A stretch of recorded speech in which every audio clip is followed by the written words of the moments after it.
Hi అండి, welcome back to minus recipes. ఈరోజు ఎండలతో పని లేకుండా మనం కాకరకాయతో నిల్వ పచ్చడి ఎలా చేయాలో చూద్దామండి. దీనికోసం కాకరకాయల్ని బాగా వాష్ చేసుకుని తడి లేకుండా తుడుచుకుని ఇలా కట్ చేసుకుని ఉంచుకోవాలండి. ఇప్పుడు ఏదైనా ఒక మెజరింగ్ కప్ తీసుకుని కాకరకాయ ముక్కల్ని మనం కొలుచుకుందాము. నాకు ఈ కప్పుతో 4 కప్పుల వరకు వచ్చాయండి. ఈ 4 కప్పులని యూజ్ చేసుకుని నేను కొలతలు చెప్తున్నాను. ఈ కొలతలతో చేసుకుంటే కాకరకాయ నిల్వ పచ్చడి 6 నెలల నుంచి సంవత్సరం వరకు మనకి నిల్వ ఉంటుందండి. బయట పెట్టుకున్నా కూడా చాలా బాగుంటుంది. చూడండి, మనకి 4 కప్పుల కాకరకాయ ముక్కలు వచ్చాయి. ఇప్పుడు ఇవన్నీ కూడా మనం ఫ్రై చేసుకుందాము. స్టవ్ మీద ఆయిల్ పెట్టేసుకుని ఆయిల్లో ఒకసారి ఇవన్నీ కూడా ఫ్రై చేసేసుకోవాలి. మనం ఏ కప్పుతో అయితే కాకరకాయ ముక్కలు తీసుకున్నామో అదే కప్పుతో కప్పు వరకు ఆయిల్ వేసానండి. దీన్ని స్టవ్ మీద పెట్టుకుని హీట్ అయిన తర్వాత మనం కట్ చేసి ఉంచుకున్న కాకరకాయ ముక్కల్ని ఇందులో వేసుకుని మీడియం ఫ్లేమ్లో పెట్టుకుని మరీ ఫ్రై అవ్వకుండా అలాగని పచ్చి పచ్చిగా లేకుండా మీడియం ఫ్లేమ్లో పెట్టుకుని ఫ్రై చేసుకోవాలి. మరీ సన్నగా కోసుకోకుండా కొంచెం లావుగా కోసుకుంటే విడిపోకుండా ఉంటుందండి కాకరకాయ ముక్క అనేది. ఈ విధంగా ఆయిల్లో వేసుకుని కలుపుకుంటూ మీడియం ఫ్లేమ్లో పెట్టుకుని బాగా ఫ్రై చేసుకోవాలండి. ఈ పచ్చడి చాలా బాగుంటుంది. చిన్నపిల్లలు కూడా ఇష్టంగా తింటారండి. ఒక్కసారి ఇలా చేసి చూడండి, చాలా బాగుంటుంది. చూడండి, ఈ కలర్ వచ్చిన తర్వాత మనం కాకరకాయ ముక్కల్ని తీసేసుకుని సెపరేట్ చేసేసుకోవాలి.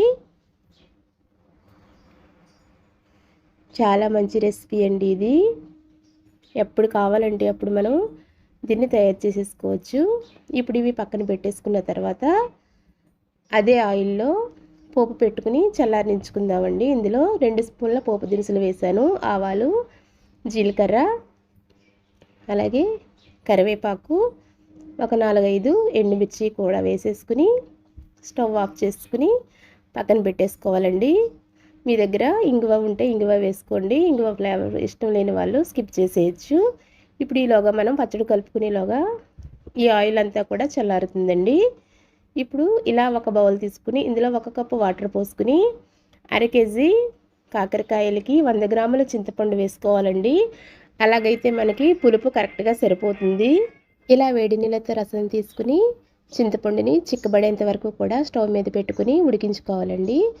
ఇలా బాగా చిక్కబడేంత వరకు కూడా మనం స్టవ్ మీద పెట్టుకుని దించేసుకోవాలి. తర్వాత వేరొక కళాయి స్టవ్ మీద పెట్టుకుని 1 స్పూన్ ఆవాలు, 1/2 టీ స్పూన్ మెంతులు, 1/2 టీ స్పూన్ జీలకర్ర వేసుకుని ఫ్రై చేసుకుని ఎర్రగా ఫ్రై చేసుకోవాలండి. కమ్మటి వాసన వచ్చేంత వరకు చేసుకుని ఫ్రై చేసుకుని తీసుకుని పక్కన పెట్టేసుకోవాలి. ఇవి చల్లారిన తర్వాత మిక్సీ పట్టుకోవాలండి. ఈ విధంగా ఫ్రై చేసుకుంటే సరిపోతుంది. మనకి చాలా కమ్మటి వాసన చాలా బాగుంటుందండి. ఇలా ఫ్రై చేసేసుకోవాలి. మనం ఫైన్ పౌడర్ లాగా మనం ఆవాలు, మెంతులు, జీలకర్ర ఇలా పౌడర్ చేసుకుని పక్కన పెట్టేసుకోవాలి. తర్వాత మనం 4 కప్పుల కాకరకాయ ముక్కలు తీసుకున్నాం కాబట్టి అదే కప్పుతో మనం 1 కప్పు వరకు వెల్లుల్లిపాయలు ఇలా తీసుకోవాలండి. రెబ్బలు తీసుకుని దాన్ని కూడా ఒకసారి మిక్సీ పట్టేసుకోవాలి. మరీ పేస్ట్లా కాకుండా ఈ విధంగా మిక్సీ పట్టుకుని పక్కన పెట్టుకోవాలి. మనకి చింతపండు కూడా రెడీ అయిపోయింది కదండి. చింతపండు గుజ్జు కూడా తీసేసుకున్నాము హాట్ వాటర్లో వేసుకుని. ఇప్పుడు మనం ఫ్రై చేసుకున్న ఈ కాకరకాయ ముక్కల్లో ఇవన్నీ కూడా మనం వేసుకుని కలుపుకుందాము. ముందుగా ఆవాల పొడి, తర్వాత 1/4 కప్పు వరకు కారం వేసానండి. నేను కాకరకాయ ముక్కలు తీసుకున్న కప్పుతోనే 1/4 కప్పు ఉప్పు వేసాను, సాల్ట్ వేసాను. అలాగే మనం గ్రైండ్ చేసి పెట్టుకున్న వెల్లుల్లిపాయ పేస్ట్ని కూడా ఇందులో వేసేసానండి. ఆ తర్వాత మనం ఆయిల్, పోపులు అన్నీ వేసుకుని చల్లారి పెట్టుకున్నాం కదండి. ఆ ఆయిల్ని ఇందులో వేసేసుకోవాలి. చల్లారిన తర్వాతే ఆయిల్ వేసుకోవాలి అండి, లేదంటే కలర్ మారుతుంది. అదేవిధంగా చింతపండు గుజ్జు తీసాం కదండి, ఆ చింతపండు గుజ్జు కూడా ఇందులో వేసేసుకుని ఆయిల్ కూడా వేసేసి అంతా కూడా బాగా కలిపేసుకోవాలి. ఈ రెసిపీ కనుక మీకు నచ్చినట్లయితే ప్లీజ్ తప్పకుండా లైక్ చేయండి, షేర్ చేయండి. కొత్తగా మైనస్ రెసిపీస్ని చూసేవాళ్ళు ప్లీజ్ సబ్స్క్రైబ్ మైనస్ రెసిపీస్ అండి. ఈ పచ్చడి 6 నుంచి సంవత్సరం పాటు నిల్వ ఉంటుందండి. చాలా బాగుంటుంది, చాలా కమ్మగా ఉంటుంది. అసలు చేదు అనేది లేకుండా చిన్నపిల్లలు కూడా తినేలాగా ఉంటుందండి. ఈ రెసిపీ మీకు తప్పకుండా నచ్చుతుంది అని అనుకుంటున్నాను. నచ్చితే కనుక ప్లీజ్ లైక్ చేయండి, మీ ఫ్రెండ్స్కి రిలేటివ్స్కి షేర్ చేయండి. ఇలా చేతితో కలిపేసుకోవాలండి. తడి లేకుండా చూసుకుని ఇలా కలుపుకుని గ్లాస్ జార్లో తీసుకుని స్టోర్ చేసుకుంటే చాలా రోజుల వరకు నిల్వ ఉంటుంది. ఇంతేనండి, చాలా టేస్టీగా మనకి ఎండతో పని లేకుండా అప్పటికప్పుడు ఇన్స్టెంట్గా కాకరకాయ పచ్చడి రెడీ చేసేసుకోవచ్చు. ఈ రెసిపీ మీకు నచ్చితే ప్లీజ్ కామెంట్ చేయండి. Thanks for watching friends.